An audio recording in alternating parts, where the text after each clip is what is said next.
Valley Heights is a town in the Blue Mountains along the A32 town belt. It is home to the Valley Heights Locomotive Depot Heritage Museum, which houses a 46 class electric locomotive. Electric locomotives in New South Wales are rare, despite electric multiple unit trains being very plentiful. There is only one in operation, 8606. However, before the museum was established in 1994, an absolute freak accident occurred with some electric locomotives in 1982. There have been 4 different types of electric locomotives in New South Wales over the years: the 71 class, the 46 class, the 85 class, and the 86 class. Today we will be focusing on the 85 class.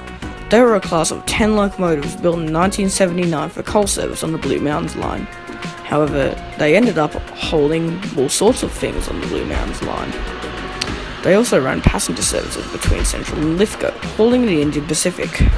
The locos were essentially just an electric version of the 80 class, which you can clearly see by their very similar car bodies.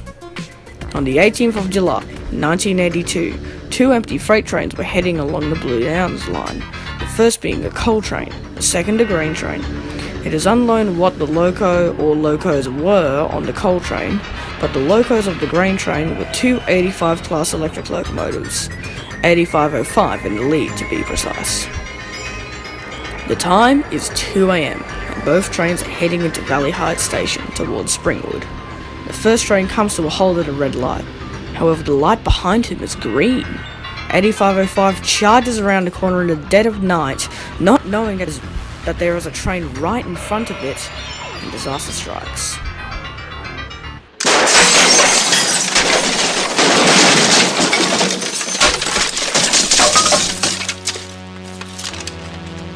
Fatal train crash in the lower Blue Mountains in the early hours of this morning. A goods train from Sydney travelling at full speed collided with a stationary train at Valley Heights, killing the driver and injuring the guard. The engines of wagons are bent, bruised and bashed. The guard's van on the coal train had been squashed into a pile of twisted metal. Rescue crews had fears of gas cylinders inside of the guard's van bursting, which could have caused a huge explosion and racked up the death toll significantly. It was expected to be a huge disaster that would take hours to clean up. However, the line was up and running again far quicker than they expected, with the morning peak hour saved from huge delays and cancellations. In total, 1 person was killed and 1 person was seriously injured, those were the dead driver and the hospitalised guard. The investigation's details are hard to find online. However, it's commonly known that the reason that the signals were red and green is due to a wrong side signal failure.